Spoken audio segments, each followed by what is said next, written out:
Kementerian Energi dan Sumber Daya Mineral memutuskan tarif tenaga listrik kuartal 4 atau periode Oktober hingga Desember 2023 untuk 13 pelanggan non-subsidi PLN tidak mengalami kenaikan alias tetap. Dirjen Ketenagalistrikan Kementerian ISDM Jisman P. Hutajulu mengatakan keputusan ini dikeluarkan dengan mempertimbangkan daya beli masyarakat dan daya saing industri saat ini.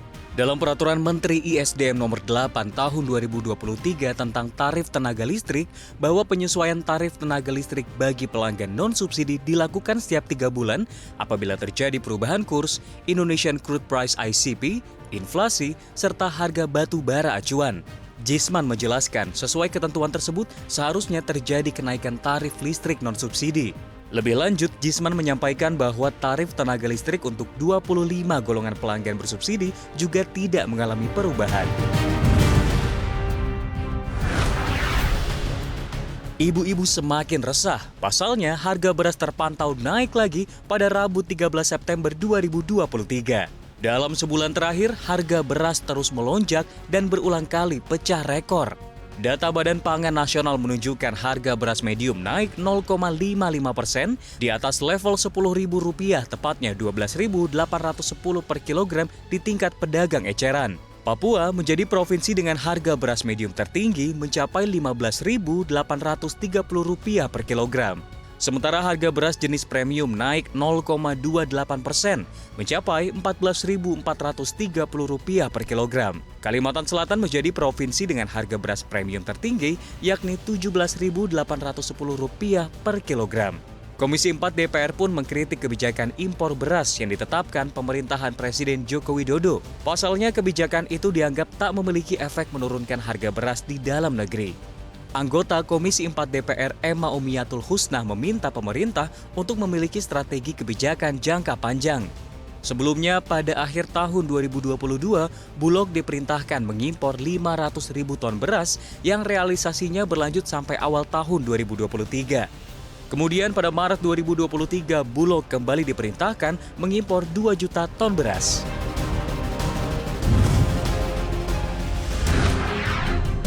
Pertamina Patraniaga memperkirakan kuota penyaluran jenis BBM khusus penugasan JBKP atau Pertalite masih aman hingga akhir tahun. Namun, kuota LPG 3 kg diproyeksi jebol. Direktur Utama Pertamina Patraniaga Rifa Siahaan menjelaskan kuota Pertalite dalam APBN 2023 yakni 32,56 juta kiloliter. Sementara penyaluran Pertalite pada tahun ini diproyeksi hanya mencapai 30,83 juta kiloliter. Adapun kuota LPG 3 kg tahun ini sebesar 8 juta metrik ton. Di sisi lain, penyalurannya hingga akhir 2023 diproyeksi bakal menembus 8,28 juta metrik ton. Sementara penyaluran LPG 3 kg hingga Agustus 2023 sebesar 5,39 juta metrik ton. Meski ada potensi melebihi kuota, Direktur Utama Pertamina Nike Widiawati memastikan hal ini tidak akan berdampak kepada membengkaknya anggaran subsidi energi. Hal ini lantaran asumsi Contract Price Aramco atau CPA di APBN masih lebih tinggi dari realisasi saat ini. Selain CPA, realisasi nilai tukar rupiah juga tidak setinggi dalam asumsi APBN.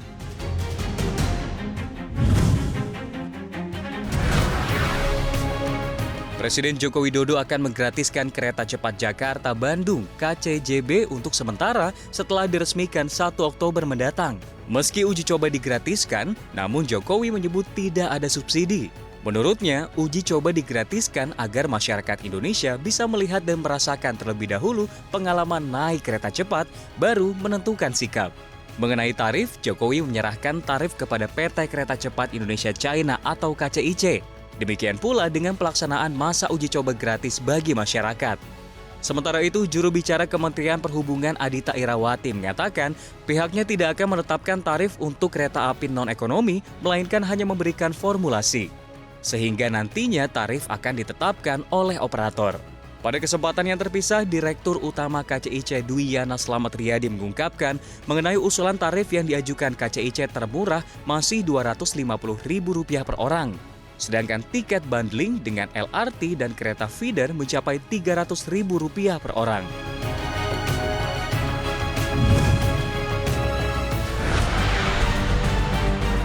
Uni Eropa memulai penyelidikan anti-subsidi terhadap kendaraan listrik asal China.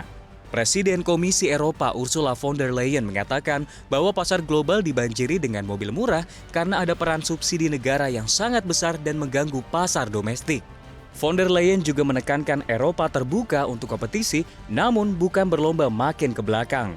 Atas hal ini, Uni Eropa sedang mempertimbangkan pengenaan tarif pada mobil listrik buatan China.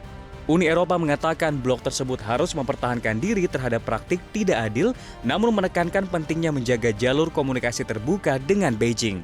Sementara itu, saham otomotif di Eropa menguat 1,2% pada Rabu pagi setelah pengumuman tersebut.